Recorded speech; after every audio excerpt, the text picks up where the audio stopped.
So Lamar Jackson is back in the building, and the rookies have already reported to 2024 Baltimore Ravens training camp as the Ravens look to prepare for their upcoming season with only 52 days until kickoff against the Kansas City Chiefs in the NFL opener and 25 days until preseason action against the Philadelphia Eagles.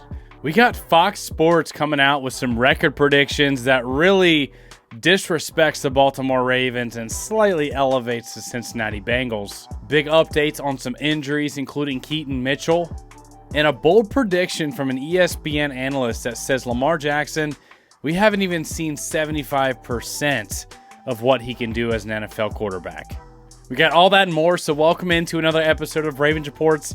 It's your guy Noah here with For the Flock, as always, bringing you guys our top 5 news reports and storylines coming out of our Baltimore Ravens today. Man, I hope this video finds you well and you can kind of get your Ravens content itch scratched with this video here, and make sure you guys are up to date with all of your Ravens news, man. I hope you guys are doing well and having a great day. Let's dive into the content. At number 1, let's just talk about this Fox Sports prediction real quick. That's just absolutely bogus. It has the Ravens not even winning their division after they had the best record in the AFC last year, a historically good DVOA. They got the second year of Todd Monken in this offense. Lamar Jackson fresh off his second NFL MVP. But the Cincinnati Bengals apparently are going to win the division, not by a close margin, but by 2 whole games. And the Ravens will come in second with an 11-6 record as the Bengals stroll on to 13-4. They also had the Browns going 9-8 and the Pittsburgh Steelers with a losing record, despite getting some upgrades at quarterback with Russell Wilson and Justin Fields. They're going 8-9 according to these projections. I never put a lot of stock into these record predictions, but it's always fun to see other people's perspective of your team and teams in your conference, in your division. I think the Ravens are getting a minimum of 12 wins next year. I know I got the purple shades. I know I'm a homer just because it's been a while since we got a chance to pull out the purple shades. I'll go ahead and pull them out for you guys. Shout out to all the purple shade patrons that support the channel, man. I appreciate every single one of you guys. I can't wait to pull these bad boys out more towards the season, especially after the Ravens get a nice win against the Kansas City Chiefs on Thursday Night Football to open up the season. So I got the Ravens having 12 wins this upcoming year. What is y'all's thoughts in the comment section below? What's your realistic expectations for this team, their record-wise? They do have a tough schedule, especially the first 5 games. Let me know your thoughts in the comment section below what the Ravens will go with their record in 2024. And at number 2, this stat came out of John Harbaugh as he continues to be a really highly tenured head coach. He's tied for 20th in NFL history for all-time victories. Think about some of the coaches that have been around and how long the NFL has been around. And John Harbaugh is 20th in all-time victories. It's written here that he could be top 15 by the season's end. He needs 2 wins to pass Mike Holmgren, 7 to pass Paul Brown, and 11 to pass Tom Coughlin, Mike Shanahan, and Pete Carroll at 170 victories. Of course, I think John Harbaugh is a great head coach, but I'm also excited for the coordinators this year, especially first-time defensive coordinator Zach Orr, who the players absolutely love, who they trust. Zach Orr is a fiery young guy, only 32 years old, but he's also really smart and has a lot of experience under his belt, both as a player and a coach. I'm also excited for the second year under Todd Monken and what he's going to do with second-year receiver Zay Flowers, the All-Pro, future Hall of Fame running back Derrick Henry, a healthy Mark Andrews. Man, this offense is going to be cooking. This defense is going to be fiery, and I'm excited to see what it looks like. At number 3, we got some updates on some injured Baltimore Ravens. Lamar Jackson, our quarterback, and the injured veterans reported to camp today at the Under Armour Performance Center. Keaton Mitchell was added to the physically unable to perform, the PUP list. We know that Mitchell suffered that season-ending injury against the Jaguars on December 17th. That thing hyperextended. It was really nasty, and it could have been a career-ending injury. However, it was reported that it was just an ACL tear and there wasn't a lot of damage to other structures on that knee. And reminder, Keaton Mitchell, he said, he put that out on social media, on Twitter, "You ain't seen this me yet." He's apparently doing well in his rehab, maybe even ahead of schedule, according to John Harbaugh. So that's great news. But if Keaton Mitchell remains on the PUP list throughout training camp, which he probably will, he's eligible to move straight to the active PUP list, which means sitting out at least the first 4 games. John Harbaugh said he'd probably come mid-season, so that's expected.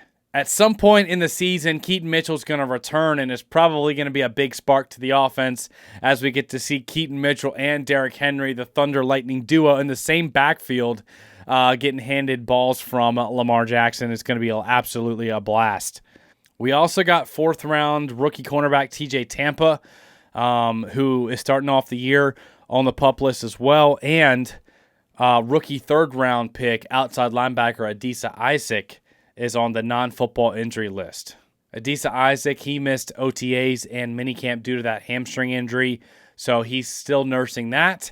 Hopefully he comes off of that soon because, training camp is going to be big for the rookie. But also just a little reminder that players are eligible to come off of the PUP list and the NFI list at any time during training camp and immediately start practicing. So at any point, these guys could be activated. Hopefully it's sooner rather than later for TJ Tampa and Adisa Isaac. We know Keaton Mitchell, he's got a little bit of a longer wait in recovery time. At number 4, this is absolutely absurd if this is really true, if this is something that comes to fruition, because there was a ESPN analyst, Freddie Coleman, says that the best version of the Ravens signal caller, Lamar Jackson, has not been seen yet. And the co-host, Harry Douglas, he agreed, as Lamar Jackson reaches his prime years of athleticism, that we still don't think we've seen the best Lamar Jackson yet, is what they said. He said, but that doesn't mean that he's not in his prime, though.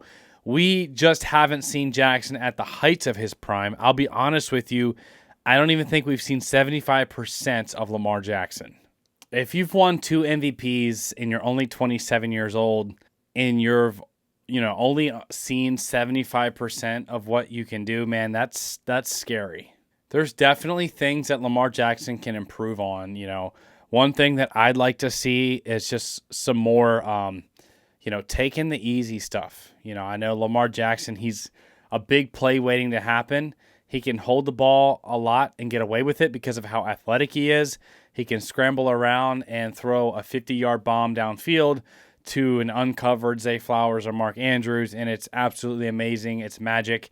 But sometimes he goes to move around, and maybe the quick 7-yard, 5-yard hitch was there to get you to 2nd and 3, but maybe he takes a sack, maybe an incompletion happens or something like that where you could take the easier throw. That's like the biggest thing I'd like to see out of Lamar, is taking the easy, getting the ball out quick, taking the easy check down, the quick slant. Some of those just more simple completions that aren't as sexy when it comes to quarterback highlight plays. And if he could just get like 10 to 15% more consistent on some of the deep balls downfield, we're talking about a really dangerous recipe if Lamar Jackson improves in those 2 areas alone. He's already, if you look at all the quarterback lists, he's top 2 in almost every one I see. He's usually 2, and there's somewhere he's not top 2, but every quarterback list I've seen so far this year, he's been at least top 5. That's our quarterback entering, at only 27 years old, entering year 7, with a lot of weapons and a second-year coordinator with Todd Monken that's really starting to figure things out with his personnel. This is going to be a really good offense. At number 5, I know this has been talked about a lot, but I want to address it. Jacoby Jones, he passed away at 40 years old. Way too young, right? And it's just kind of an eye-opener of your next day of life, your next breath in your lungs is not guaranteed. And it's really sad to see Jacoby Jones pass away. However, there's a lot of great memories that his family and all of his friends and everything can be really proud of, not only throughout his career as a football player, of course, the Mile High Miracle, but the memories that he's made as, a family man, as a friend, those type of memories as well, where Jacoby Jones, everyone's just talking about how of a genuine positive person he was. I read a lot of stuff on social media today about Jacoby, different teammates and players coming out and saying different things, specifically about how much of a jokester, funny guy he was, always making light of things with laughter and that type of thing, and also about how he was just a consistent and calming presence to his friends and family and his teammates in the locker room. And when something like this happens, man, it's always the families that I think about, the daughters, the moms, the dads, like the brothers, the sisters, right? Like it's always the family members that I really have on my heart as they're grieving and they're hurting. But I did want to touch on this news and talk about Jacoby's life a little bit. And let me know if you have like a top play or memory or something like that with Jacoby. I know obviously the big one's the Mile High Miracle, but if there's anything else or anything you guys want to share in the comment section below, man, feel free. And as always, if you got any value out of today's content, and if you're getting hyped for the season like I am, man, make sure to smash the like button. And like we said, let us know all your thoughts in the comment section below. And make sure you got your subscribe and notification bell on so we can keep you up to date on everything Baltimore Ravens, man. Training camp about to kick off, a few days away. Lamar's in the building, the rookies in the building. And, man, you can taste the football season in the air. Fall's right around the corner, and I'm fired up, man. I love you guys. We'll see you in the next video.